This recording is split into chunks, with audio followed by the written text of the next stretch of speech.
Grant to us the desire to allow your character to be ever more deeply implanted in our being, even if that means adversities we do not seek or circumstances that are not of our own choosing. Fix our eyes on what is unseen and what will last forever. May we commit to serve you in 2017 with our time, our talent, and our treasures. Be like Jesus, this is my song, in the home and in the throng. Be like Jesus all day long. I would be like Jesus. Isn't that what it's all about? That's my longing. And you know, sadly, to become Christ-like, sometimes we have to be chiseled a little bit and sanded. I often use the term sanding. You know, you use pretty rough sandpaper initially. And then as the thing that you're sanding, a piece of wood or furniture, or whatever it is, gets progressively smoother, you go to a finer grain of sandpaper to get that final touch.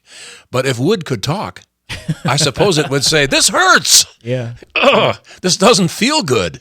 But the end result is a beautiful piece of furniture that you run your hand over and it's just so smooth, you know, it feels so good. Well, the scripture says the trial of our faith works patience and so forth. So sometimes for us to become more Christ-like, there has to be some sanding. And I said, not of our choosing. Would a piece of wood, if it could talk, say, please sand me, make me more smooth? I don't think it would say that. And that's what I meant. And unfortunately, that doesn't, you know, some say we don't learn anything from success. We only learn through failure. I'm not sure that's 100% true. We learn more through failure. But we certainly, yes, I agree. We certainly learn much more through failure and hardship and hard times. That's a difficult prayer because, again, we live in America. I know. We love our comfort. And I heard, I think John Piper said, we live in the Disneyland of the world when it comes to Christians. I mean, most people don't have all the things we have. And sometimes because we have so much, we don't need God. And I think sometimes when we hit those adversities, that reminds us we need God. I look back at 9/11 and I work with kids. They don't even know what 9/11 was, right? but 9/11, even the political people were praying on the steps of because we could not handle what had happened. Mm-hmm. Earthquakes remind us how finite we are. We can't predict them fully. We're just helpless. Mm-hmm. And so I think adversities really teach us to depend upon the Lord. I think He brings them to us to get us to focus on Him even more.